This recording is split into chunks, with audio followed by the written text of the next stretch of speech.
দুইটা কঠিন সংকট চলছিল, একটা গ্যাসের সংকট আর একটা পানি বা জলের সংকট।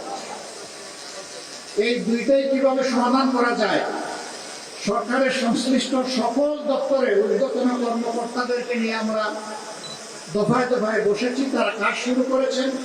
আলহামদুলিল্লাহ অনেকটা সমাধান হয়েছে, আরো বহু কিছু বাকি রয়ে গিয়েছে, যেটা বাকি ওটাও সমাধান করতে হবে। তবে সবাইকে আমি একটু ধৈর্য ধরার অনুরোধ জানাবো। আমরা যখন হাত দিয়েছি ইনশাআল্লাহ আমরা এটা সমাধান করেই করে ফেলবো ইনশাআল্লাহ। এতে একটু সময় লাগবে, সেই সময়টা আপনারা ধৈর্য ধরে আমাদেরকে সহযোগিতা করবেন। তখন সে সময় বুঝে না, সে মনে করে যে এখনই আমার সমস্যার সমাধান হওয়া উচিত এবং পারলে এটাই হওয়া উচিত, কিন্তু চাইলেই সবসময় সবকিছু করা যায় না। গ্যাসের এই সংকট বিশেষ করে শুধু এই এলাকায় নয়, সারা বাংলাদেশ। এখন আপনারা দেখতে পাচ্ছেন গ্যাসের যে পাম্পগুলো আছে সেখানেও সংকট তো হবেই। সব জায়গায় যদি চুরের মেলা থাকে তাইলে সংকট সমাধান হবে কিভাবে? গাতে গাতে জুড়ায় কোনায় চুরেরা বসে আছে, এই জন্য এই সংকট গুলা দিন দিন বৃদ্ধি পাচ্ছে। বৈধ লাইনকে নিয়েছে সে গ্যাস পায় না, আবার বাঁকাপথে চুরি করে যে লাইন নিয়েছে ও ঠিকই গ্যাস পায়। ওখানে গ্যাস যায় কিভাবে? সবাই গ্যাস পাও, তোমাদের অসুবিধা নাই, আমরা এটাই চাই, সকল নাগরিকের এটা পাওয়ার অধিকার আছে, কিন্তু সেটা বৈধভাবে যেতে হবে। সেটা চুরি করে কেন? এই চুরদেরকে সাহায্য করে কারা? কেউ না কেউ এর পিছনে এই চুরদেরকে সহায়তা করে। গডফাদাররা আছে জায়গায় জায়গায়। সম্মানিত ভাইরা, একটুখানি রাস্তা, তারপরে আমাদের হকার ভাইরা সেখানে দোকান বসে রেখেছে। কেন তাদেরকে এখানে বসতে হবে? হ্যাঁ, তাদের রুজি রোজগারের অবশ্যই প্রয়োজন আছে, তাদেরকে সম্মানজনক জায়গা তৈরি করে দেয়া হচ্ছে না কেন? চলাচলের রাস্তা কেন তাদের হাতে তুলে দেওয়া হয়েছে? কে তুলে দিয়েছে? দাগ কেটে কেটে কে ওদের কাছে এগুলা বিক্রি করে? আর তারা সব জানেন না এগুলা? অবশ্যই জানেন। এটা নিরসন করার দায়িত্ব সরকারের।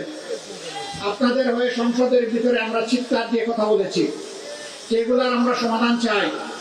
সমাধান যাদের হাতে তাদেরকেই সমাধান করতে হবে। তারা যদি সমাধানে হাত দেন জনগণ, আমরা তাদেরকে সহযোগিতা করবো ইনশাআল্লাহ।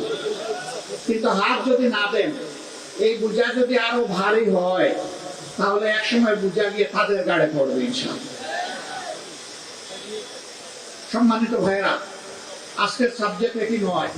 আমি কার্যত দুঃখ প্রকাশ করতেই দাঁড়িয়েছিলাম যে ওই সময়টা যে আমি সাথে সাথে রেসপন্স করতে পারি নাই, পরে এসেছি, আস্তে আস্তে অনেকটা সমাধান হয়ে গেছে। তারপরে আলহামদুলিল্লাহ ওই পানি চলে গেছে। কিন্তু পানি যে আবার আসবে না তার কোনো গ্যারান্টি আছে? কারণ নদী না, এখানে নালা নর্দমা যেগুলো আছে, ড্রেন যেগুলো আছে, অবস্থা যা ছিল তাই হয়ে গেছে। আমাদের লোকেরা সাময়িক কিছু কাজ করে একটু পরিষ্কার করে দিয়েছে, এটা তো সাময়িক উপশম, এর স্থায়ী সমাধান হতে হবে ইনশাআল্লাহ। আমরা লেগে আছি, আপনারা দোয়া করবেন। আজকের বিষয় হচ্ছে জুলাই 24। জুলাই এসেছিল এই জন্য এই দেশের জনগণকে খুন, গুম, হত্যা, দর্শন এবং আয়নাগর থেকে মুক্তি দেওয়ার জন্য।